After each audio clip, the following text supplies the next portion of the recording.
Hey, good day mga kawais, this is JB Orpiana, your licensed real estate salesperson from Momopais, Town House, Manila. And today, nandito tayo ngayon sa Galas, Quezon City. So ito po pala yung ating 3-story townhouse unit na papasukin po ngayong araw na to. So ito po pala is accessible going to E. Rodriguez Avenue. So 1 to 2 minutes lang po, nandun na kagad po kayo sa E. Road. And then dito naman po sa aking right side, going to Galas Public Market, universities like UST and UBELT, then Welcome Rotonda, Espana Boulevard. Then accessible din po ito sa, dito naman sa left side ko po yung St. Luke's. Yan. So very accessible po talaga, and ito pong kalsada po natin is mid-size road. So ito po pala is may lot area na 50 square meters at total floor area of 150 square meters. So meron po siyang 3 bedrooms. Tapos yung kanyang mga bedrooms po ay may mga kanya-kanyang toilet and bath. Then may 1 car garage din po tayo. And ang kagandahan dito is naka solar ready na rin po yung ating property. So tara, pasukin po natin to. Okay, so pagpasok po natin, ito po yung ating 1 car garage. Ayan, so kasyang-kasya po dito yung isang SUV. So pagpasyansyahan nyo na po, may mga gamit pa po tayo dito dahil kasalukuyan pong inaayos or may mga inaayos pa po dito sa mismong property.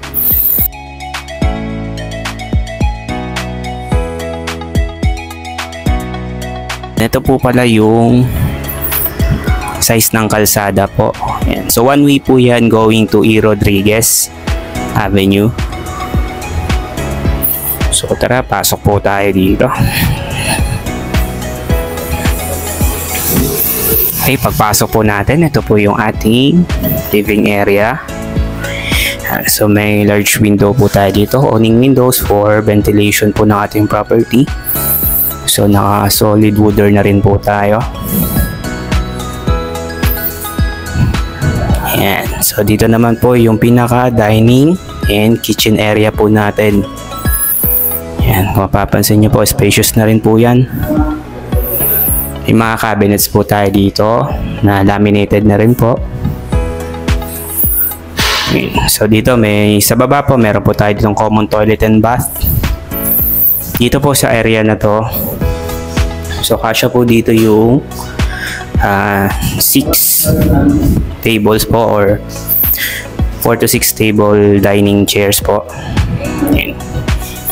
Then dito naman po yung ating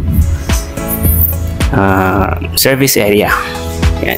So spacious po yan. Then pag-akyat naman po natin, ito po yung ating hagdan going to second floor. Then dito po is merong 2 bedrooms. So unahin po muna natin dito sa first bedroom po natin. So as you can see, meron po tayo ditong solid wood door. Then dito sa loob ng ating first bedroom, meron po tayo ditong modular cabinet.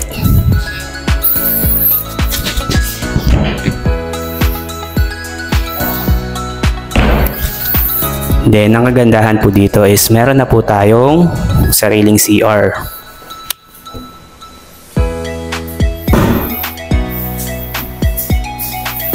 Then ito naman po yung ating large window for ventilation po ng ating kwarto.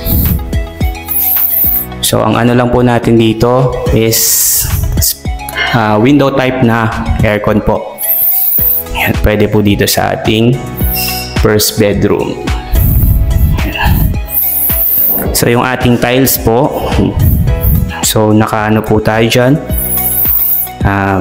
wood design po yung ating tiles. Then going naman tayo dito sa ating master's bedroom. So dito sa master's bedroom, meron po tayong sariling CR. Yan. So maganda na rin yung pagkaka-finish po ng ating wall. Tapos meron din po tayo ditong overhead shower. So may option po kayo kung palalagyan nyo po dyan ng shower enclosure. So choice nyo na po yun. Then dito naman po yung ating master's bedroom. Yan. So ang kagandahan dito sa master's bedroom is spacious na po and kasyang-kasya yung king size na bed. So meron din po tayo ditong modular cabinet. So namumove po yan. Depende po sa inyo kung saan nyo pong pwesto ilalagay. Yan. So yung ating ceiling is naka PVC panel floated na rin po tayo para dagdag ganda dito sa ating master's bedroom. Yan. So yung magiging media wall nyo naman po, I think dito po siya. Okay, kasi ito po yung pinaka headboard po ng inyong higaan. Diyan. Tapos may outlet po tayo dito sa dalawa. So para yan sa side table po natin kung maglalagay po tayo ng lamp. And then meron po tayo ditong sliding door. Yan. So for proper ventilation po ng ating master's bedroom. So napakaliwalas po niyan kapag binuksan na.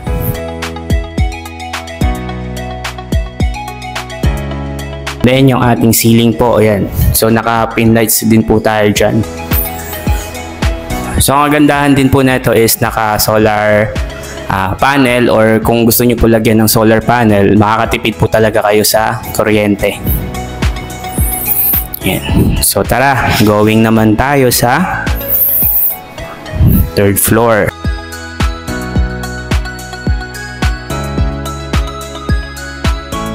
Dito sa ating third floor, so meron po tayo ditong last bedroom. So dito sa ating third floor, last bedroom, so almost same lang po siya ng ating first bedroom sa second floor. Spacious din po yan.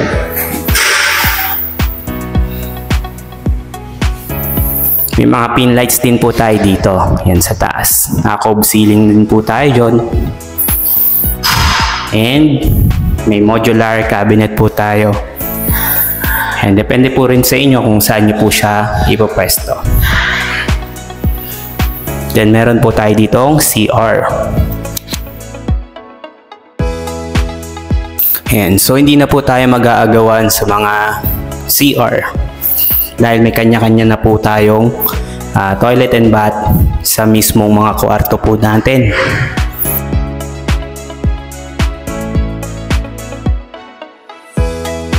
Then ito naman po yung pintana or large sliding window po dito sa ating kwarto. Yan, so for ventilation din po yan ng ating room.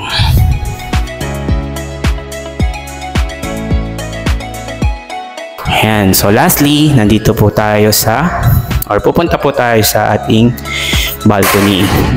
Yan, so may ginagawa pa po dito. Yan, so dito po may family area pa po dito. Then ito po ang kagandahan po dito sa ating property. Even na third floor po siya, meron po tayo pareng balcony. Yan. So may canopy roof na rin po tayo dito. Yan. So dito po pwede nyo pong ganapin or mag-set po dito ng family area rin po, barbecue area. Yan. Yan. So sa mga guests po pwede rin po dito. Dito po kayo mag-gatherings. Yan. So ito po yung kalsada natin.